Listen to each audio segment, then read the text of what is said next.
4 দিনের সফরে দেশের উত্তরাঞ্চলে 9 জেলা সফরে যাচ্ছেন বিএনপির ভারপ্রাপ্ত চেয়ারম্যান তারেক রহমান।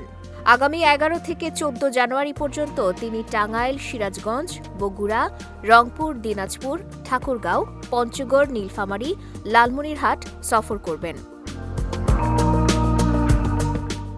বুধবার বিএনপির ভারপ্রাপ্ত চেয়ারম্যান তারেক রহমানের একান্ত সচিব এবিএম আব্দুস সাত্তার স্বাক্ষরিত এক সংবাদ বিজ্ঞপ্তিতে এই কর্মসূচি ঘোষণা করা হয়েছে।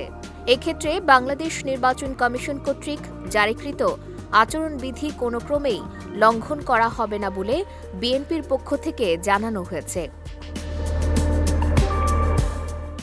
সফরের প্রথম দিন 11 জানুয়ারি ঢাকায় কর্মসূচি শেষে গাজীপুর, টাঙ্গাইল ও সিরাজগঞ্জে দলের নেতাকর্মীদের সঙ্গে মত বিনিময় করবেন তারেক রহমান।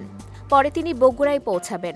12 জানুয়ারি বগুড়া থেকে সফর শুরু করে তিনি রংপুর, দিনাজপুর ও ঠাকুরগাঁও জেলায় সাংগঠনিক কর্মসূচিতে অংশ নেবেন।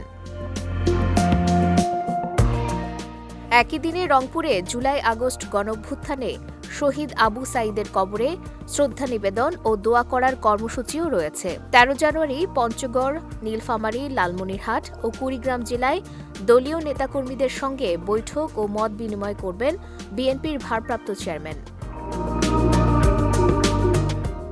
সফরের শেষ দিন 14 জানুয়ারি রংপুর ও বগুড়ায় আরও কয়েকটি কর্মসূচিতে অংশ নিয়ে ঢাকায় ফেরার কথা রয়েছে তারেক রহমানের। সফরকালে তিনি মাওলানা আব্দুল হামিদ খান ভাসানী, শহীদ আবু সাঈদ এবং তৈয়বা মজুমদার সহ নিহত জুলাই যোদ্ধা ও গণতান্ত্রিক আন্দোলনে নিহতদের কবর জিয়ারত করবেন। বিজয় টিভি নিউজ ডেস্ক।